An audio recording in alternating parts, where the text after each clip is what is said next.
Just a second, guys.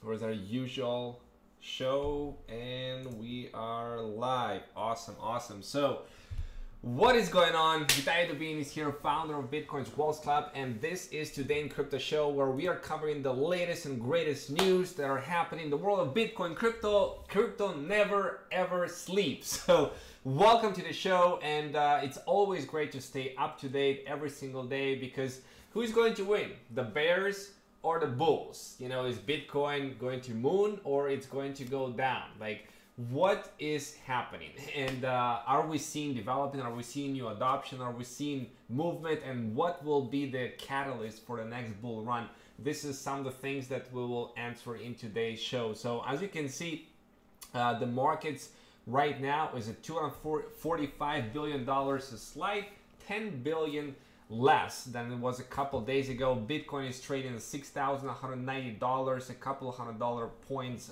below the last 24 hours, below yesterday, which of course took the other cryptocurrencies with it slightly down. We're seeing negative minus across all the major top 100 cryptocurrencies right now. So what will change that? You know, so first news of the day is we have one expert that is betting $8.5 million in Australian dollars that Bitcoin will reach $280,000, surpassing the Warren Buffett's Berkshire Hathaway share, which will be by the year 2023. So it's 5 years from now, right?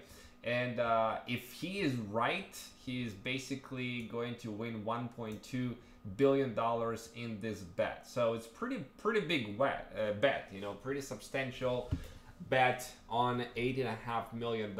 So is it possible? Absolutely. 2023 is 5 years from now. It's a very long time, you know, for Bitcoin to accumulate its value. And one of the things that is going to help it is the introduction of the ETF, which we'll talk about just in a second. But this is not the first big prediction we have seen before. John McAfee, for example, saying that he will eat his own penis live on TV if Bitcoin will not reach $1 million by 2020, right? So it's a pretty big claim. So we only left to see if this is going to happen or not. And one popular Bitcoin researcher and trader, hedge fund trader by the name of Spook, released this very interesting graph of prediction chart, basically, of how Bitcoin will look like when it will end by $50,000 by end of 2018. See that? Boom, boom, boom, boom, brum.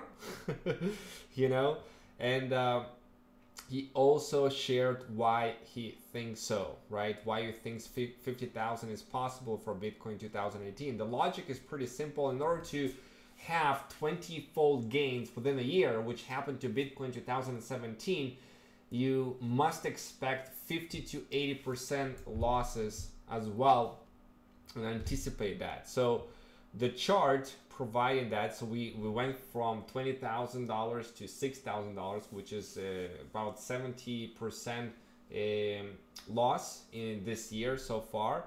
But it's like a rubber band, right? It's like a rubber band that can release to all-time new high levels, and then it's going to retract again by 50 to 80%. So in any case, one of the things is the ETF. That's the big bet of this year. And we are already seeing huge news about that. As CryptoSlate reported previously, CBOE, the organization responsible for launching the futures for Bitcoin, is now filing and just filed for a Bitcoin exchange traded fund with the SEC in the United States.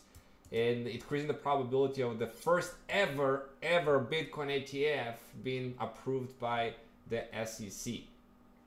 With partnership with SolidX that operates more than 70 ETF. And basically what the approval of that, in case that SEC will approve the Bitcoin ETF, will allow a sudden shift, like a huge influx into the hedge funds and the big institutional investors with crypto custodianship could lead to crypto market experience intensified movements on the upside by the end of 2018. And also New York Stock Exchange and its IC is also working on its own ETF. But the race for ETF, you know, Winklevoss brothers in 2013 filed for ETF, but back at the time, those billionaire investors, owners of Gemini Network, billionaire, I mean, they have more than $1 billion worth of Bitcoin. They got refused back then in 2013, but it was a long time ago, right? And Bitcoin was in a totally different place back then, trading at $97 back then. Now it's over $6,000. Also, there was a very small amount of exchanges, and Mt. Gox, the exchange that got hacked, that handled over 70% of global Bitcoin transactions, have seen a massive hack, right? With millions and millions of dollars of funds of Bitcoins have been stolen. But now we see hundreds of exchanges, so it's a different asset today than it was back then. Asset security is one of the primary focuses of all exchanges and proposed ETF funds that basically will make sure that it is secure. And back then it was 10,000 Bitcoin per basket. Now it's 125 Bitcoin per basket. So yeah, we're going to just live and see if the first Bitcoin ETF is going to be approved. That can be the catalyst for the next big bull run. So pay close attention to what is going to happen this year. Now, moving on, we have one exchange, little known exchange, actually 25 largest exchange today, has seen Bitcoin price spikes to nearly $9,000 today, which is crazy. Like it's trading at $6,200. How in the world is possible that WEX, this exchange, has been seeing Bitcoin trade at almost $9,000? Now, there are arbitrage opportunities that are happening quite regularly, right? You could the Bitcoin or other coins are trading different levels on different exchanges, obviously, but this is dramatic change of more than $2,500 difference. So what's the cause of this? Well, maybe they are planning, and they have to do with something with BTCE that was closed down, this exchange. That something fishy is going on there. Something fishy might be going on there with this exchange. Maybe they're planning a massive rundown or a scam exit. I don't know what is going on, but if you have been trading on WEX exchange, I don't know if you have been, I'm not, then maybe you might want to take advantage of this while you still can. Now, what else is in the news? We are seeing basically Malta crypto exchange Binance backs to create its first decentralized tokenized bank. Now, those ideas might seem ludicrous, absurd, like what decentralized tokenized bank? But this is the reality. They already invested 5% in the company, $155 million pre-money valuation, and they already are distributing their legally binding equity tokens into this new project and seeking regulation from Malta. And this is not the first time I hear. Actually, I invested myself in a little bit into a crypto bank, ICO, which will happen later this year. It's already kind of in a approaching the crowd sale. But anyways, we are seeing those decentralized banks start to pop up, which is exciting. And Cardano, great news from Cardano. $3.3 billion claim, or basically they're claiming that they might have solved the proof of stake dilemma and problem, which basically they've been working on those new algorithms that will allow us to move away from needing the mining equipment and huge consumption of electricity in order to reach consensus, right? So now there is proof of stake, and there's different types of ways to reach the consensus in this algorithm. So Cardano has been partnering with leading universities and researchers, and those are academics with decades of experience. It's not, you know, they're working on this new solution and created this Ouroboros. It's basically a new protocol that they are going to be implementing on the public blockchain of Cardano, together with a formal proof of security that the protocol indeed captures the security properties of a robust transaction ledger like Bitcoin. So they're essentially emulating the consensus, but without proof of work, the mining, proof of stake, right? So we still don't know whether or not it's going to be a success, this Ouroboros, but they've been in the works for several years now, and this will have a big implication on cryptocurrencies. If this is going to be proven to be successful as they claim, it will be more successful than Ethereum, proof of stake Casper, which they are working on, moving Ethereum from proof of work to proof of stake coin. So if you're mining Ethereum, be careful, because soon you will not be able to mine Ethereum as well. So we'll see how that develops. From the awareness side, Canadian new research and survey says 85% of Canadians are aware of Bitcoin, you know, and this whole study, this whole survey of showing where, like, what's the main reason of ownership. Like, a lot of people think is an investment, or they own Bitcoin because their friends own Bitcoin, or he's interested in new technologies. It uses it to buy goods and services on the internet. It's cost-saving technology. It allows me to make payments anonymously. Great point. I use it to buy goods and services in physical stores in Canada. I don't trust the government and the Canadian dollar. It uses secure blockchain technology to prevent loss and fraud. I don't trust banks. I use it to make remittances to other international payments. All of this is valid reasons to own Bitcoin, and the awareness is big, and the amount of people holding Bitcoin is getting bigger, but they are not transacting on it, and it's understandable. They're more holding onto it. They invest into Bitcoin and hold onto it. Why? Because, you know, where Bitcoin is going to go in the future, and they treat it as an investment. But in order to increase the adoption, the usability of Bitcoin, we need more and more people using it as a currency, as transactions, and not just you know, holding on to it. And because of this slump, the prices for the GPU to mine different cryptocurrencies have been falling, right? And that's AMD and Nvidia, those you know, graphic chips that they have been selling. The prices have been falling to kind of control with the demand.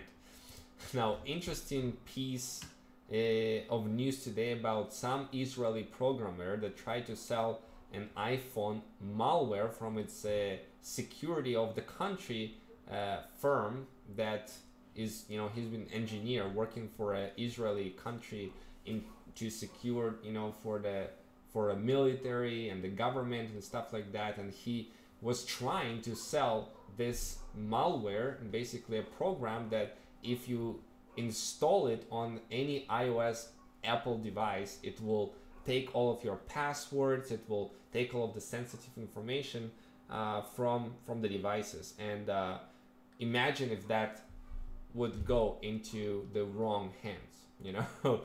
And who knows if what the government is able to do. But the fact that those spywares exist to combat terror and crime, if they will fall into the wrong hence it will do the exact opposite and support terror and crime, right? They of course apprehended the man, and it never really leaked publicly, so you can be secure that. And MyEther wallet yet again suffered by another attack, this time coming from the Hola VPN service. Okay, so they were able to upload a fraud version, a fake version of this VPN software into the Google Chrome store, and everybody who download the VPN software from the Google Chrome store extension and use the MyEther wallet, where you can store Ethereum, and reveal the passwords, the scammers could basically record this information and use it and then steal the Ethereum. Now, if you are using Ledger Nano S, or if you're using Trezor, even if they recorded your screen, the hackers will not be able to access your Ethereum, even if you use this fake program that was operating for 5 hours. But if you used MyEther wallet and you have a password that they provided you inside this wallet, then and you use the VPN, then you might be susceptible to this hack. So just be careful about some extensions on Google Chrome.